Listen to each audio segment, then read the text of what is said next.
Okay, so magandang umaga mga kadtik at mga kasaka. Ngayong araw na to mag-harvest tayo. Ito yung area mga kasaka na fully treated ito ng next gen nanotechnology. At ito ay tatlong cropping na ito natin ginagamot. At mapansin nyo mga kasaka, ang lupa nito talagang rehab na mga kasaka. Oh? Walang damo mga kasaka. Walang damo, walang kuhol, napakalinis ng lupa mga kasaka. At kahit tuyo na, naglulumot pa din. Gano'ng kaganda ang lupa na to mga kasaka dahil ito ay nakondisyon ng ating nanotechnology. At medyo nag-overripe na nga mga kasaka. Oh. Kasi dapat ito mga 3 days ago na harvest na. Kaya lang dahil sa sobrang daming hina-harvest nila, hindi mapagsabay-sabay. Pansinin nyo mga kasaka, ito ang isa sa mga indikasyon na napakaganda ng development mga kasaka. Oh? Yung uhay niya hanggang dito sa pinakabatok. Ayan, ito yung batok mga kasaka. Ito yung tinatawag nating batok. Oh. Pinaka-last na butil. O tingnan nyo mga kasaka. Oh. Napakalusog ng batok. Walang halos ipa, walang tulyapis mga kasaka. Napakaganda. Oh. Tingnan nyo mga kasaka. Ha? Ayan oh. Wala kayong makikitang damage, walang ipa. O hanggang pinakabatok may laman. Grabe, dito to sa pinakadulo, may laman mga kasaka. Ganun kaganda pag naka-nanotechnology ng Adtech International. Tapos mga kasaka, may papakita ko sa inyo ha. Okay, pakihawakan to bro, kasi mamaya bilangin natin kung ilan ang laman yan ng isang uhay. Okay? Ito mga kasaka, ito yung isang tanim, isang puno.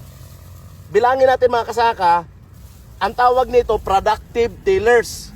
Ibig sabihin, ito yung mga tillers na may bitbit ng uhay. Bilangin natin kung ilan ang laman o ilang tillers. 1, 2, 3, 4, 5,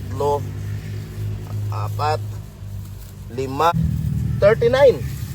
39 mga kasaka na may dala lahat ng uhay. So ibig sabihin mga kasaka, pag nag-average ka kasi ng mga 30, hindi ka nabababa mga kasaka ng mga 150 kaban. So ibig sabihin 39, sabihin na lang natin round off natin sa mga 39 to 40, 30 to 40. Ito mga kasaka halos nasa 200 kaban ito. So tingnan natin mamaya mga kasaka kung ilan ang final count. So far napakaganda. Overall, napakaganda ng puno, napakaganda ng tillers, yung kanyang suwi, at napakaganda ng development na kanyang uhay. Okay? So, update namin kayo mga kasaka. Muli, pag naka-nanotechnology ka ng Adtech International, lamang na lamang ka sa pagsasaka. Magandang umaga mga kasaka. Grabe namang pala ito. Sobrang ganda naman mga kasaka. Ito yung palay ni Sir Ernesto Ramos. Homestead to, Talavera. Ngayon mga kasaka, aanihin to. Ngayong araw na to. Grabe, sobrang busog mga kasaka. Napakaganda. Super grabe, napakaganda ng development mga kasaka. Nanotechnology, treated ng nanotechnology ng Adtech International mga kasaka. Grabe. Super wala ka makikitang tulyapis, walang ipa. Punong-puno ang mga butil siksik lahat mga kasaka. Grabing pala ito. Huwag na kayo magpaiwan. Pag naka-Adtech ka, lamang na lamang ka sa pagsasaka. Okay mga kasaka, papakita ko sa inyo yung pinaka-recovery mga kasaka ng uhay na to. Mga kasaka, harvestin to ngayon.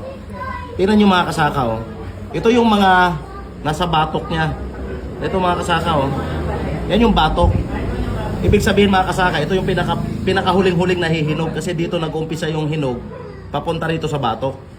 At ang iba mga kasaka, pag hindi ginagamitan ng nanotechnology, ang nangyayari dyan, tulyapis na ito dito, wala na mga laman.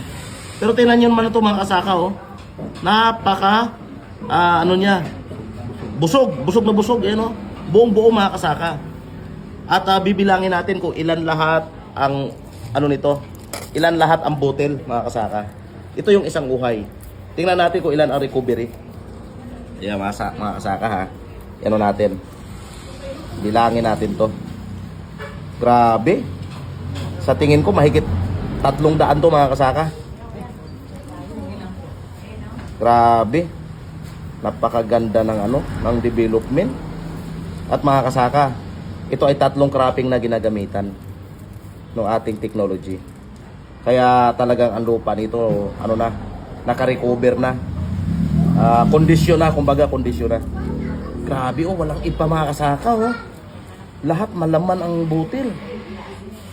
Napakabigat ang timbang nito. Grabe, walang ipa oh.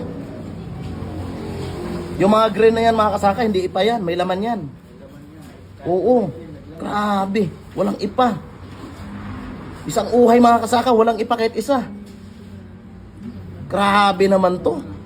Bihirang-bihira to mangyari mga kasaka. Kasi halos sa isang uhay, meron at meron mga sira yan. Minsan nga ang ipa nga yan, umaabot po mga kasaka ng mga 20, 10. Ito mga kasaka, walang ipa kahit isa oh. May laman lahat. So bilangin natin mga kasaka kung ilan ang laman. Yan, 5, 75, 85, 90, 150, 160, 225, 237 mga kasaka ang isang uhay.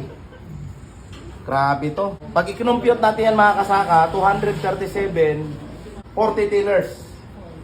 237 times 40 times 100,000 puno. So tingnan natin mga kasaka kung estimate natin. Tingnan natin ha. Tingnan natin kung ilan ang lalabas. Grabe, halos walang ipa. Hanggang bato ko may laman lahat. Grabe. Jackpot 1 auto po kuya. Pero ginamitan po ito ng nanotechnology ng Adtech International. Yun po yung pinang spray, yung nanotech. Yan. Hinog na hanggang batok. Pero berde-berde pa yung dahon, no? O doon tayo sa medyo malilim para madali na maano natin, hindi maano sa araw. Grabe. Nakakamangha mga kasaka. Napakaganda mga kasaka. So far. Grabe. Overall mga kasaka, oh, ganda mga kasaka, oh. So, mga hindi pa gumagamit ng Adtech. Ayan.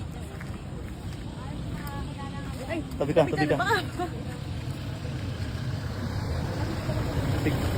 Kuya din to. Hello, good morning. Tingnan ko naman oh. Dirty pa yung dahon oh. Pero hinog na. Hanggang batok may laman, walang ipa. Yun, di ba? Grabing palay.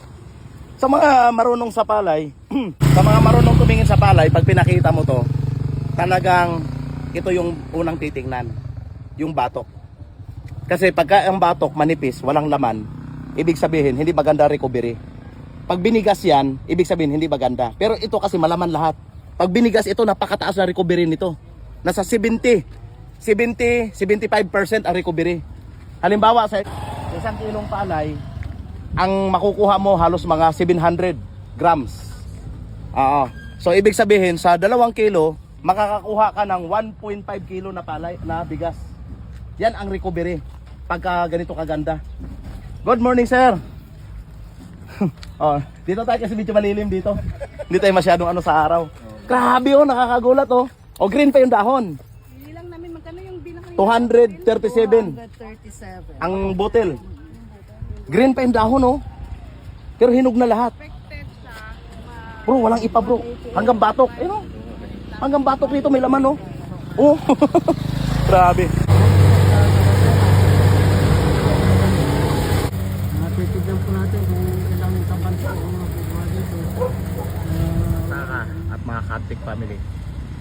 Kasalukuyan nating inaantabayanan kung ilan ang ma-harvest dito sa area ni Sir Nestor Ramos sa may homestead to Talavera.